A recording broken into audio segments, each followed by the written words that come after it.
There are reports of moisture and mold accumulation in a critical area for anesthesia care within certain GE Healthcare anesthesia workstations, especially when these workstations were used for longer cases and in high humidity clinical settings.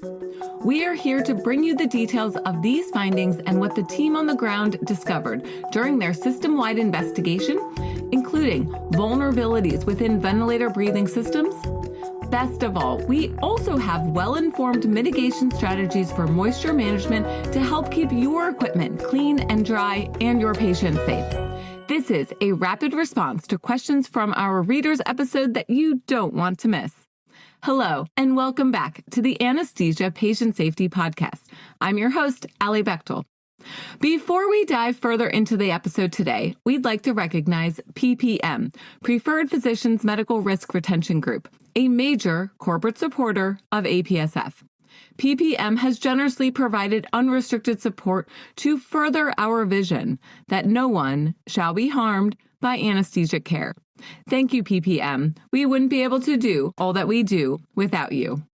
Our featured article is Moisture, Mold, and More in GE Operating Room Ventilators, System Response and Mitigation by Sandeep Narayan and Katie Passaretti.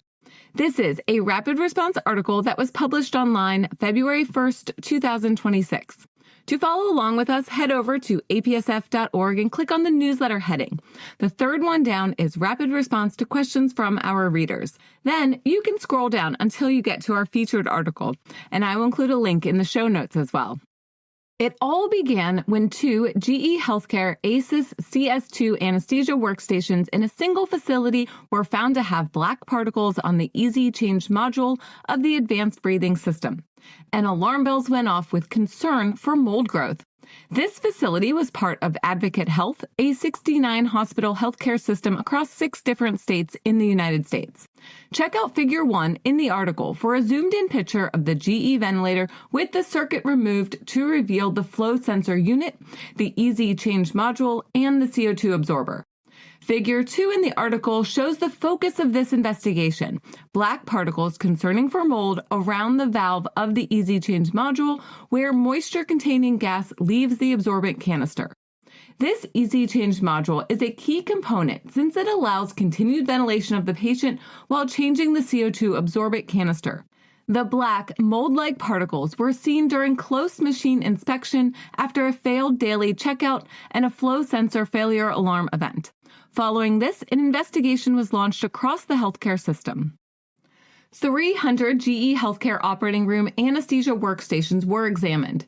21 units, including ACES CS2 and Advanced CS2 models, showed the potential for mold growth. In addition, many additional workstations had significant moisture accumulation within the internal components of the ventilators.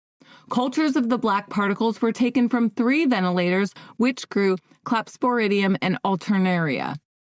Another 188 GE Healthcare anesthesia workstations in non-OR areas did not have evidence of moisture accumulation or mold growth. The team reached out to other healthcare systems and discovered similar reports of mold growth in GE Healthcare workstations. Next, the team took action with moisture and mold checks every 1 to 2 weeks to identify any mold regrowth while working with GE Healthcare to determine steps for mold and moisture mitigation. There was an important question looming. What is the risk to patients if there is a concern for mold in the ventilator? There is limited research on ventilator contamination and patient risk. The APSF has reported that the infectious risk from contaminated anesthesia ventilators is low, likely due to the caustic nature of CO2 absorbent and the effectiveness of breathing circuit filters. There are earlier reports of fungal and bacterial growth in anesthesia breathing circuits, but this was likely due to the reprocessing methods and air drying. It is reassuring that no correlation has been found between organisms in the circuits and postoperative pneumonia, and no difference in contamination between high and low fresh gas flow rates. Further investigation into the anesthesia practices at Advocate Health sites revealed that a new heat and moisture exchange filter was used for each case and replaced during surgery if saturated or visibly contaminated. This filter is a high-efficiency viral filter with 99.99% efficiency that is also effective for fungal organisms, which are larger than viral particles. The team evaluated 6 months of patient respiratory cultures from 19 different facilities, and non-Aspergillus mold species were rarely identified. In addition, there was no association between patients with mold in respiratory cultures and having a recent surgery. The big takeaway here is that the risk to patients is likely minimal. Even with this minimal risk, all of the anesthesia workstations with concern for mold growth were removed from the operating theaters so that sterilization per the manufacturer's instructions for use. The next step was to get GE Healthcare involved. They were notified of the findings and provided virtual and in-person support to determine the root causes and mitigation strategies to prevent this from happening in the future. There was also a GE Healthcare support person for each region within the large healthcare system to help address concerns. The root cause was found to be moisture accumulation in the Easy Change module, so the solutions involved sterilization and moisture mitigation. Moisture in the breathing circuit comes from two sources, the patient and the reaction of the absorbent with exhaled CO2. Exhaled gas contains 100% humidity, and the absorbent reaction creates heat and water. When the heat and moisture exchange filter is placed at the Y piece, exhaled moisture is absorbed and prevented from entering the breathing circuit. What about the moisture from the absorbent reaction? The amount created depends on the fresh gas flow. When fresh gas flow is less than minute ventilation, the amount of exhaled gas returning to the patient increases, leading to more CO2 reacting with the absorbent and creating moisture in the circuit. The investigators determined that even with 2 liters per minute of fresh gas flows, there was moisture accumulation in the circuit due to rebreathing. Another consideration is the ambient temperature, and colder temperatures cause moisture to condense in the circuit. For anesthesia professionals practicing low-flow anesthesia, moisture mitigation is going to be important. Here are the details of the case. Most end users lacked awareness that moisture accumulation could be an issue in anesthesia workstations. While a few sites within the healthcare system had implemented some moisture mitigation practices, most were unaware of optional moisture mitigation steps that can be employed, such as add-on condenser for drainage of excess moisture, removal of the breathing circuit overnight, and removal of the flow sensor overnight. Although lower fresh gas flow rates are associated with increased rebreathing and therefore moisture accumulation, mold and moisture were found in ventilators regardless of whether sites routinely practiced low-flow ventilation as part of sustainability efforts. Excess moisture accumulation was more common in workstations exposed to higher case volumes and longer surgical durations. There are no specific guidelines from the manufacturers on sterilization frequency, and facilities lacked a standardized process for adequate training for sterilization. Based on these findings, here are the practice changes that were implemented in this healthcare system. Extensive anesthesia professional and technician education through grand rounds, emails, and virtual and in-person meetings. Anesthesia professionals were specifically educated on weekly mold and moisture checks and daily moisture mitigation steps, which included removing the breathing circuit and flow sensors overnight. Check out figures 3 and 4 in the article for an education flyer and mold and moisture check flyer that the team created and used. Flow sensors and advanced breathing system inventory were performed at all practice locations, and, where needed, additional components to support moisture mitigation and sterilization were purchased to minimize the risk of interrupting patient care due to moisture and mold. Sites with GE Healthcare anesthesia workstations were instructed on how to inspect for moisture or mold every 1 to 2 weeks to monitor for regrowth and confirm mitigation effectiveness. Non-operating room areas with shorter case durations, less ventilator use, and no initial moisture mold issues were not required to perform ongoing assessments. Assessments were discontinued once the individual site had no units with moisture or mold for 2 audit cycles. Despite routine removal of flow sensors and breathing circuits overnight, higher surgical volume sites continue to identify moisture within the advanced breathing system, but at lower frequency. Add-on condenser elements for all OR anesthesia workstations are being purchased from GE Healthcare. This additional step was deemed necessary due to continued moisture accumulation despite a change in practice and the likely increase in complex and longer surgical cases. A multidisciplinary team established an internal procedure and assigned responsibility for monitoring moisture accumulation, assembly and disassembly of the ventilators, and sterilization. Annual sterilization of all OR ventilators was also implemented as part of their annual preventive maintenance. GE Healthcare hosted live webinars and developed video-based training for sterile processing and clinical engineering teams on assembly, disassembly, and sterilization of all ventilators. It was a lot of work to get to this point, discovering that GE Healthcare anesthesia workstations could accumulate moisture leading to mold growth.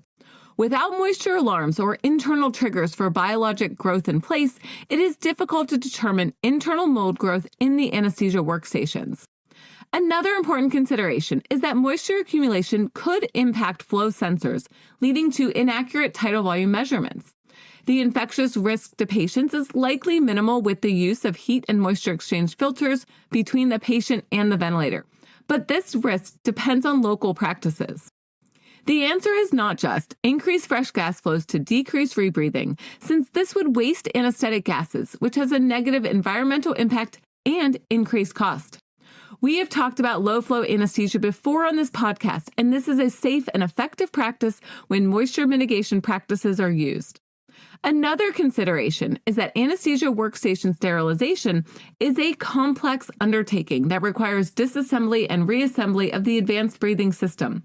So the focus must be on moisture mitigation to prevent mold growth rather than just frequent sterilization. The investigators have some questions for GE Healthcare. Here they are. Number 1. While newer models of GE anesthesia workstations are designed with a built-in condenser, GE Healthcare designates the condenser as an optional product for older models. We have continued to see mold growth despite implementing 2 moisture mitigation solutions that included removing the flow sensor and circuits overnight. Based on our experience, the moisture accumulated despite daily moisture practices, we believe the condenser is a necessary moisture mitigation solution for all compatible older models and not just an optional product. And number 2, during discussions with other healthcare systems using GE workstations, some sites reported implementing all moisture mitigation solutions, while others were not aware of this problem or the importance of the moisture mitigation solutions. Could GE Healthcare share what initiatives have been undertaken or are being planned to ensure a comprehensive and consistent moisture mitigation education for all clinical sites in the country? Here are some questions that the investigators have for the APSF. Please educate on the need for multiple filter use for each patient. Is it necessary to have both a heat and moisture exchange filter and expiratory filters for all patients? If a site decides to use just one filter, which filter is the preferred filter for adult and pediatric populations? Please educate on the need for moisture mitigation when using non-GE Healthcare ventilator brands.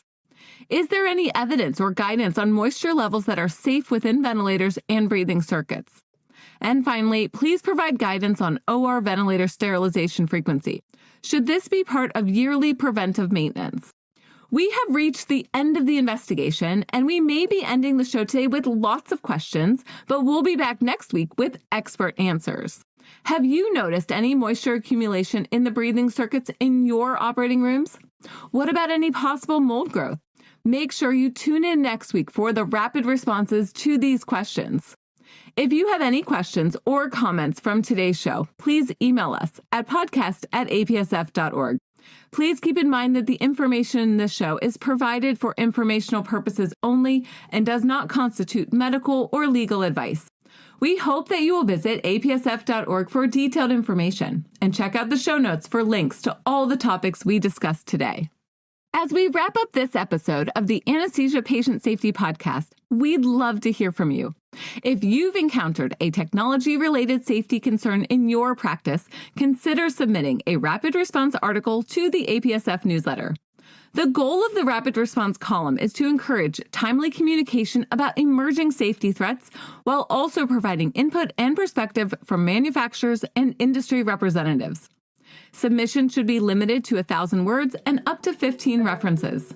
Your experience could help improve patient safety for anesthesia professionals around the world. Thank you for listening to the Anesthesia Patient Safety Podcast. If you enjoyed this episode, please subscribe, share it with your colleagues, and help us continue the conversation about safer care for every patient, every time. Until next time, stay vigilant and stay informed so that no one shall be harmed by anesthesia care.